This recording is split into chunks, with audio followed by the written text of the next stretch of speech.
Battling the elements, the Duke and Duchess of Cambridge arrived on the remote Canadian island community of Bella Bella today to be heralded as chiefs.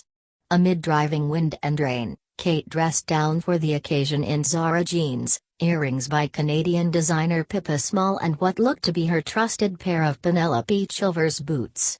The royal couple were greeted warmly by the indigenous Heiltsuk people as Himas, a hereditary chief, and Max, a woman of high rank or standing. They later explored the community wearing First Nation dancing vests, one of a number of gifts from their hosts. William and Kate were shown one of the most precious items owned by the community, a royal staff with a silver crown head given to the present chief's great-grandfather by Queen Victoria. It was awarded to the Heiltsuk people as a sign of honor with, as folklore has it, a message saying, "This is a mark of respect. If your people need anything then you must ask my government." In a ceremony that went on for an hour longer than planned, the couple were treated to traditional dancing by groups of brightly dressed young children who clearly entranced the smiling Duchess. They also watched while a large group of women, revered in the Heiltsuk community as life-givers, danced what was known as a ladies' welcome to the sound of drums and chanting. Then it was time for the gift-giving. Chief Marilyn Slitt told them, "On behalf of our nation we welcome you and we thank you for being here as part of the healing that we are undertaking. As part of our feasting system we would like to give our guests a gift. First the blankets and then the dancing vests, worn by men, women and children during traditional celebrations, were placed over the couple's shoulders. More videos. We use these blankets to wrap the spirits of our ancestors around you and to unite your spirits together with ours," they were told. "In our way our blankets encompass the sprites of our ancestors, our history and our culture, our stories of who we are and where we come from." The blankets were printed with the outline of a grizzly bear, trees to represent the forest that surrounds the Heiltsuk community and local flora and fauna. The design represents all life, not just animals but us as humans. "There is no hierarchy in the importance of life, we are all dependent on one another," Chief Slitt said. They were then handed miniature dancing vests for their children, one in white for Charlotte and another in black for George, and examined them delightedly. William and Kate were also given a traditional doll by a woman carrying a baby for Charlotte. William could be seen jokingly pretending to take the little child instead, which he then clucked affectionately under the chin.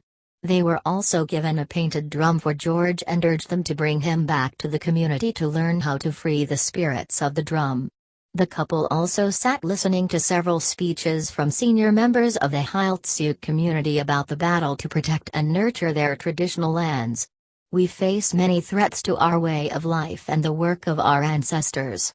Wide-ranging energy projects, super tankers in our pristine waters. Are all things we fight today," said Chief Slitt. She also praised William's late mother, Princess Diana, as a humanitarian and a world advocate. "She remains in our hearts," she said, as Kate clapped.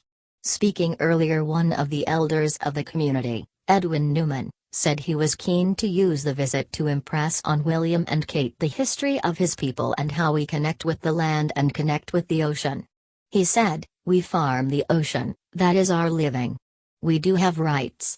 All these restrictions that they are putting in place are an infringement on our rights. This is not just about bears, it is about the people here. As long as the sun rises, as long as the trees grow, this land is under our stewardship and we will continue to protect it. It is under our stewardship." He said that Queen Victoria's staff, so proudly kept by the Heiltsuk people, represented her acknowledgement of their people's sovereignty.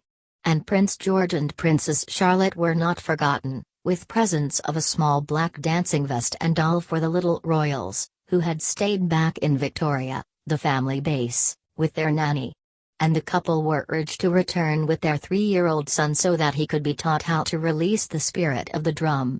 There was concern overnight that the couple's trip to the remote island community was in jeopardy due to the inclement conditions, high winds, choppy seas and heavy, driving rain.